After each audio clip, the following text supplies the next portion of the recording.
મારા વાલા પ્રિયો, ઈસુ ખ્રિસ્તના નામમાં હું તમને શુભેચ્છા પાઠવું છું. તમે કેમ છો? સ્વસ્થ છો ને?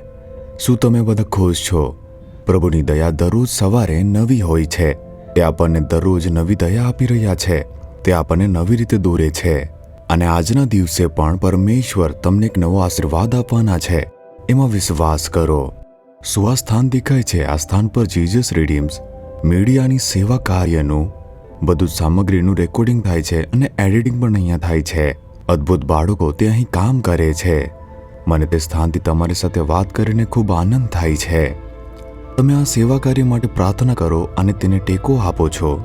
તમને આ સેવા કાર્ય ગમે છે એટલે હું તમને આ સેવા કાર્યનો ભાગ અને તેમાં શું થઈ રહ્યું છે તે બતાવું છું. તમને ખબર હોય તો વધુ પ્રાર્થના કરી શકો છો ને? તેથી જ હું તમારી સાથે અહીંથી વાત કરું છું. ઠીક છે. આજે પ્રભુ પાસે તમારા માટે કયું વચન છે? યશાયા 48 અધ્યાય તેના 18મા વચનમાં જુઓ.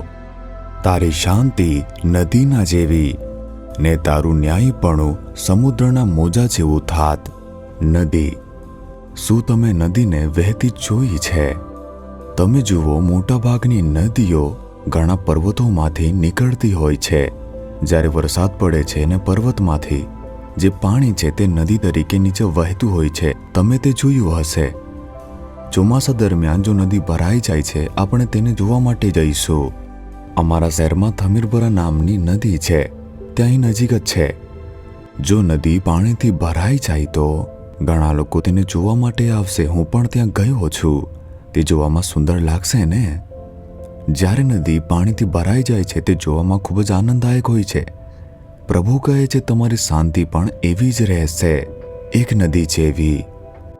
તે સમૃદ્ધ થશે, કોઈ નાળા જેવી નહીં અથવા નહેર જેવી નહીં, એક નદી જેવી. શાંતિ. તમારી પાસે શાંતિ નથી. શું તમારી શાંતિ પ્રભાવિત થાય છે?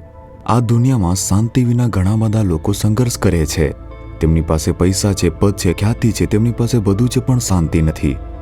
જો તમારી પાસે બધું છે ને શાંતિ નથી, એવું લાગે છે કંઈ જ નથી. પણ કંઈ પણ ન હોય ને જો વ્યક્તિના હૃદયમાં શાંતિ હોય તેઓ ધન્ય છે.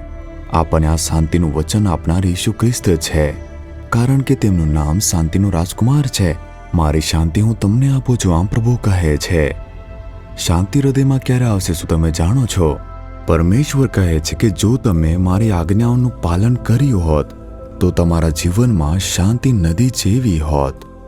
જો આપણે પ્રભુની આજ્ઞાઓનું પાલન કરીએ છીએ, તેને વાંચીએ છીએ, મનન કરીએ છીએ અને તેમના અનુસાર ચાલવા પ્રતિબદ્ધ કરીએ તો શાંતિ આપણા હૃદયમાં નદીની જેમ વહેશે. આપણે સમર્પિત હોઈએ તો તે પૂરતું નથી.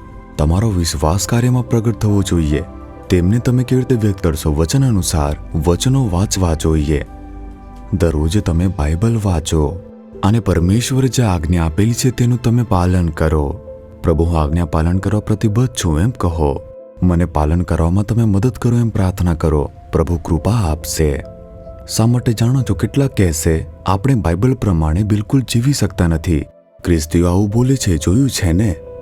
બાઇબલમાં જે કહે છે તે બધું નહીં. પ્રભુએ આપણા જીવનમાં જે આજ્ઞા આપી છે તેનું પાલન કરવું જોઈએ. તે પાલન કરીએ તે પૂરતું છે. જો પ્રભુ આપણને કોઈ આજ્ઞા આપે છે, શું તે એવી કોઈ આજ્ઞા આપશે જે આપણે બિલકુલ કરી શકતા નથી? આપણે જે કરી શકીએ છીએ તે જ આજ્ઞા આપશે. દરેકને પ્રેમ કરો, દુશ્મનને પ્રેમ કરો, શાપ આપે તો આશીર્વાદ આપો. તમારે પ્રામાણિકપણે જીવવું જોઈએ. તમારે સંપૂર્ણ અને પવિત્ર રહેવું જોઈએ અને નમ્ર બનવું જોઈએ. હંમેશા દીન બનો. શું પ્રભુ એમ કહેતા નથી? શું ઈશુએ આ રીતે જીવીને આપણને બતાવ્યું ન હતું? હું તમને મદદ કરીશ. શું તે એમ કહેતા નથી? તેથી આપણે કહેવું જોઈએ, તમારા વચન પ્રમાણે જીવવાની કૃપા આપો. હું તમારા વચનોનું પાલન કરીશ અને તે પ્રમાણે ચાલીશ. પ્રભુ, તમારી જાતને સમર્પિત કરો. હૃદયમાં શાંતિ આવશે, નદીની જેમ વહેવા લાગશે. આજે છે એક રહસ્ય છે. શું તમે હવે કહેશો? હૃદય પર હાથ રાખીને કહો, હે ઈશુ, હું તમારી આજ્ઞાઓ અનુસાર ચાલવા માટે પ્રતિબદ્ધ છું. હું તમારા વચન અને આજ્ઞાઓ અનુસાર પાલન કરવા અને જીવવા માટે પ્રતિબદ્ધ છું. તમે મને શાંતિનું વચન આપ્યું છે પ્રભુ. તેને મારા હૃદયમાં એક નદીની જેમ વહેવા દો પરમેશ્વર. હું મારી જાતને પ્રતિબદ્ધ કરું છું ઈશુના નામમાં. Amen, amen.